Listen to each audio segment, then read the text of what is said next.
What can possibly be the understanding of freedom for the many modern man and woman who see the world as determined, as a world without free will, a universe powered by uncontrolled flux, spewed by the grandiosity of nature's churning belly?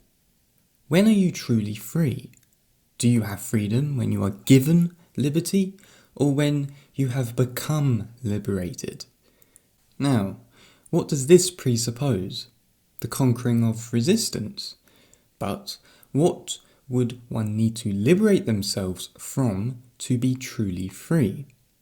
We can come to understand that that which has been given liberty is not free at all, really. For in what way are they responsible for their own liberation? Well, they are not responsible at all.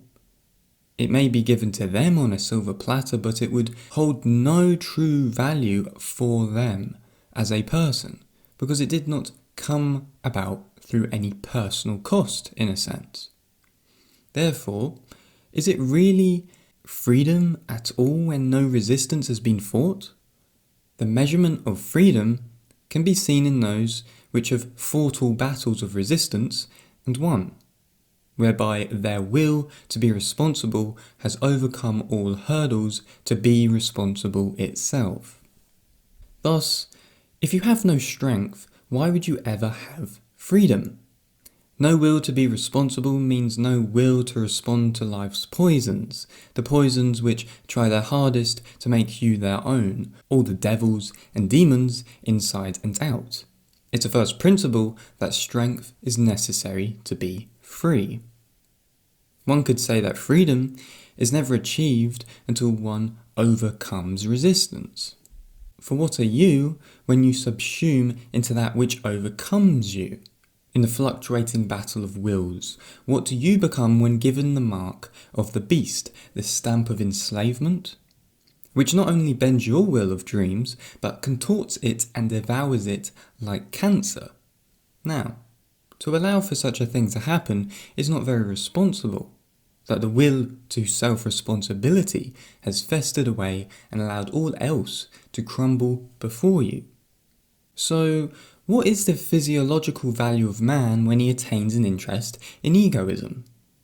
If he is to be selfish for his own development, man must be keen towards his physiology, to act within the world, to be direct and to claim his future dreams. But a man who has no physiological value, with an intent to be an egotist of persona and not egoistic of one's will, may lead themselves down a road of sickening and derangement, one of deceiving style and of less true dreaming substance.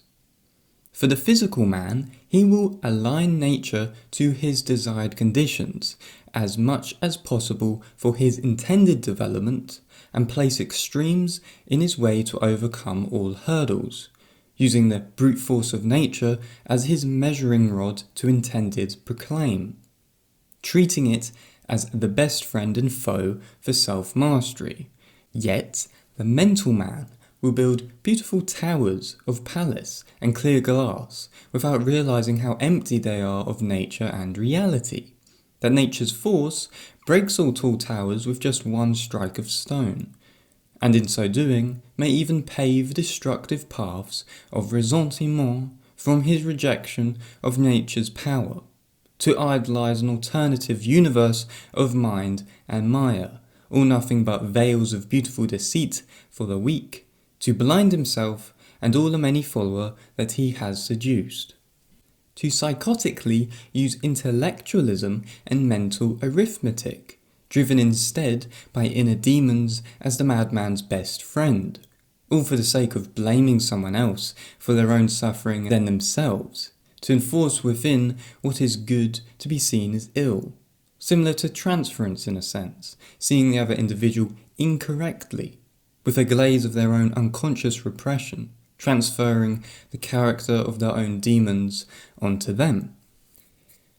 Thus freedom is not that when one is deranged by mental juggling, but is instead in an unending eternal return of disappointment and self-loathing.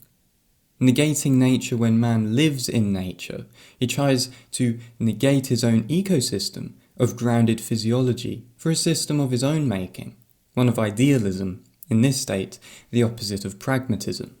So, it's the hiker that feels freedom in the body when upon the peak of all mountain summits, when one looks above all mountain tops and reaches the endpoint of conquered resistance.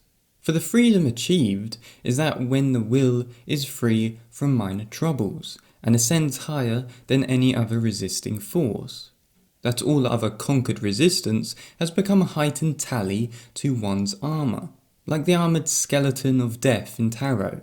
His affirmation of life transcends all other resistance made upon him, bends them to serve his own will through encountered experience, like the reflection found upon his shining metal.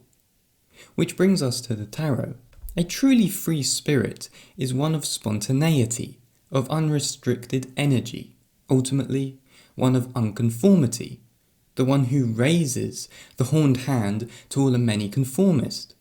For invention is against all laws and doesn't play rule to any man's game. Thus, Le Mat, or the Fool, in tarot, embodies flux to know that nothing can destroy him, that his creation will be his life and death, his beginning and end, fearless and with innocence in aspiration. And it is this energy we come to know that destroys all perpetuated stagnation when need be. Nothing can stand against the will of the divine. Le Mat, or the Fool, is that embodiment in human form, yet it is the sun which strikes the tower to bring about new life for a new beginning. The power of the sun is the divine will of God, for the sun is that which creates all life and is creative energy itself. Hence why in the tarot, the sun's rays destroy the tower of safety, the tower of protection, for the sake of new life, invention, and creation.